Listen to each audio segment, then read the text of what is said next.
तशी कदाचित उद्या 12 वाजता देखील एक पत्रकार परिषद होऊ शकते।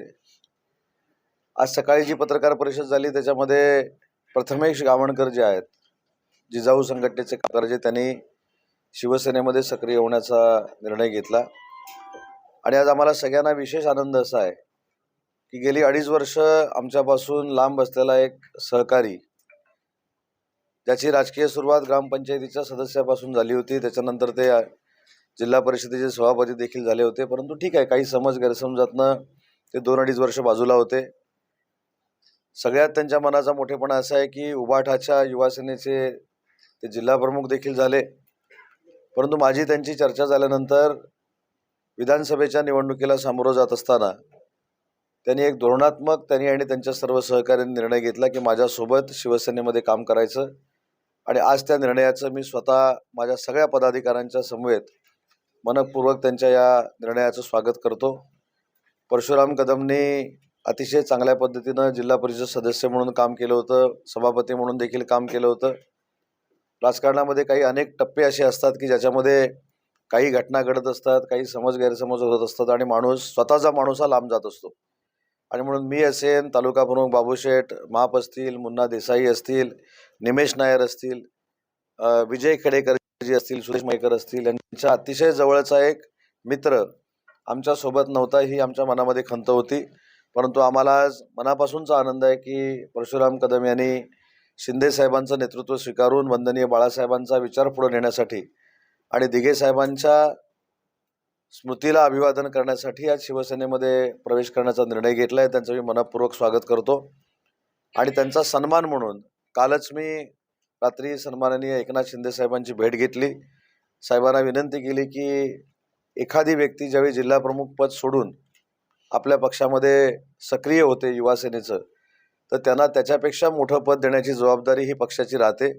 आणि मी एकनाथ शिंदे साहेबांना देखील मनापासून धन्यवाद देतो की त्यांची पत्रकार परिषद सुरू असतानाच एकनाथ शिंदे साहेबांनी त्यांच्या पदाचं देखील पत्र या ठिकाणी पाठवलेलं आहे। त्यांना युवा सेनेच्या कोकण विस्तारक पदी त्यांची आज एकनाथ शिंदे साहेबांच्या नेतृत्वाखाली नेमणूक झालेली आहे। आणि म्हणून मला असं वाटतं की मनाने एकत्र होतो, परंतु कदाचित शरीरानं वेगवेगळे होतो। आज अतिशय चांगला निर्णय परशुराम कदम यांनी घेतलाय। खरं तर परशुराम कदम हे नाव घेताना आम्हाला फार मोठं वाटतं। आमच्या सगळ्यांसाठी तो परशूच आहे आणि परशूचं राजकीय नुकसान होणार नाही याची जबाबदारी आम्ही सगळ्यांनी स्वीकारलेली आहे। राजकारणामध्ये पूर्ण ताकद देण्याचा निर्णय आम्ही सगळ्यांनी मिळून घेतलेला आहे। आणि म्हणूनच सगळ्या पदाधिकाऱ्यांच्या समवेत आज परशुराम कदमांचं आम्ही शिवसेनेमध्ये स्वागत करतोय। शिवसेनेत आता आपण शिवसेनेतच आलाय, आपल्याला काय वाटतं? सध्या जे घडामोडी झाल्या राजकीय स्तरावर त्याचा थोडासा विचार करता ग्रामीण भागामध्ये आम्ही सर्व सहकारी काम करत असताना एकमेकांचे हेवे देवे हे थोडेसे मिटले सुद्धा पाहिजे। तसं बघायला गेलं तर माझ्या राजकारणाची सुरुवात आदरणीय सामंत साहेबांच्या माध्यमातून, आदरणीय भैया शेठ यांच्या माध्यमातून, आदरणीय आमचे मुन्ना शेठ असतील, आमचे बाबू शेठ असतील, आमचे विजयादा असतील, या सर्वांच्या माध्यमातून सुरुवात झाली आहे। आणि ह्या सगळ्या गोष्टीला कुठेतरी ह्या सगळ्या गोष्टी संपुष्टात येऊन सर्वांचे वाद एकोपाने मिटले पाहिजेत आणि चांगल्या पद्धतीने आणि सर्वच सहकार्याने एकत्र बसून मला त्यांचाही अभिमान वाटतं सर्व सहकाऱ्यांचा साहेब की आज माझ्या निर्णयाचं स्वागत या सर्वच माझ्या सहकार्याने केलं, त्याबद्दल त्यांचेही मी मनापासून स्वागत करतो, त्यांचे आभार मानतो। आणि यापुढे आम्ही सामंत साहेबांच्या विजयासाठी वाटेल तो असा प्रयत्न करून प्रामाणिकपणे साहेब तुमचं काम करायचा आणि मी आज निर्णय घेतला। आपल्या सोबत असणारे उदयमनेंना काही वेळेला उमेदवार असताना निष्ठावंतांमुळे डावले जाते, ती खंत तुमच्या मनात आहे? हा, ती सुद्धा खंत असते। साधारण तसं बघायला गेलात तर बने साहेबांना एखादं प्रामाणिक शाखा प्रमुखांना जरी पद दिलं असतं तरी सुद्धा त्याचं निर्णयाचं स्वागत झालं असतं। परंतु आमच्या सुद्धा राजकीय कारकिर्दीमध्ये जर काम करायचं बघायला गेलात तर लोकांची कामं करणं हा प्रथम आमचा थोडा हेतू असतो। सामंत साहेबांच्या माध्यमातून तो हेतू चांगल्या पद्धतीने पूर्ण होऊ शकतो याची मला खात्री या हल्लीच्या निर्णयामुळे 100% वाटली, त्यामुळे आम्ही निर्णय घेतला। आणि सध्या दाढीचेच दिवस आहेत। साहेब हे घाला आणि काय विचारच सांगा। नाही, हातकंबा जिल्हा परिषद गटातून आपण सावंत साहेबांना किती मतं देऊ शकता किंवा काय तुमचं ठरलं काय? कोणाबरोबर? तसं बघायला गेलात तर आम्ही खासदारकीच्या वेळेला उद्धव बाळासाहेब ठाकरे या पक्षाला साधारण एक 5,400 मतदान झालं होतं. परंतु आम्ही सर्वच प्रामाणिकपणे जर काम केलं तर माझ्या मते सामंत साहेबांना 9.5 ते 10,000 मतदान होऊ शकतं त्या ठिकाणी. लीड होऊ शकतं. हा. उदयपणे अन्याय झाल्यानंतर निष्ठावंत गावाला नवीन निघलेली त्याने काही घडामोडी वेगाने मतदारसंघात घडत आहेत. आज त्या निष्ठावंतांनी एक अपक्ष म्हणून उमेदवारी अर्ज भरलाय.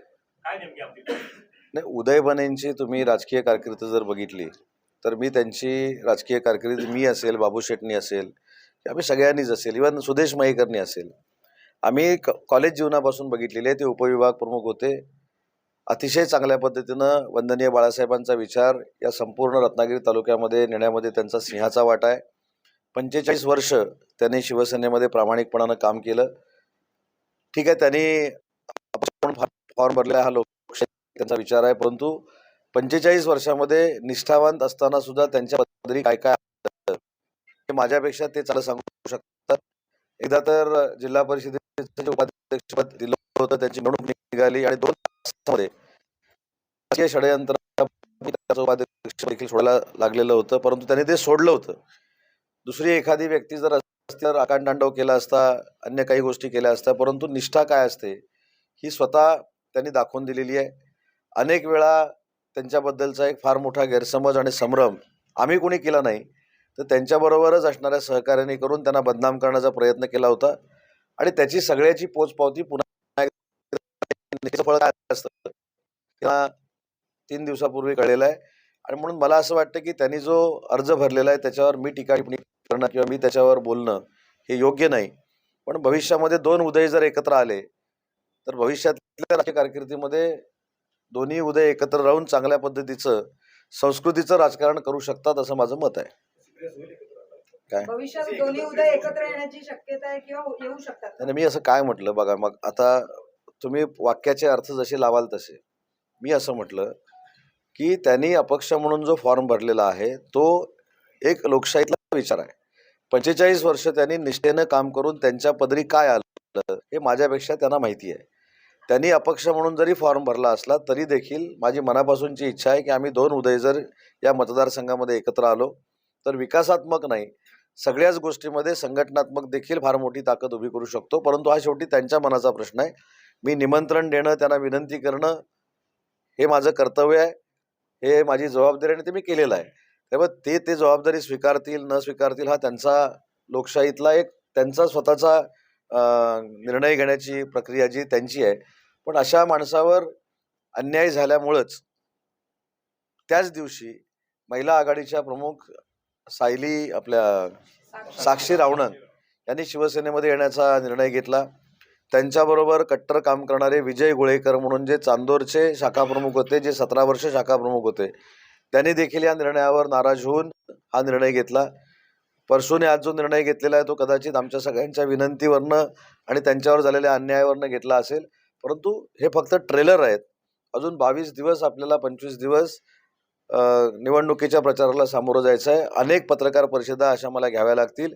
मी महाराष्ट्राच्या दौऱ्यावर ज्यावेळी असेन त्यावेळी तालुका प्रमुख म्हणून बाबू शेठ असतील, विधानसभेचे समन्वयक म्हणून सुदेश शेठ असतील, आज नव्यानं नियुक्त झालेले कोकणचे विस्तारक म्हणून परशुराम कदम असतील, आमचे सगळेच सहकारी असतील.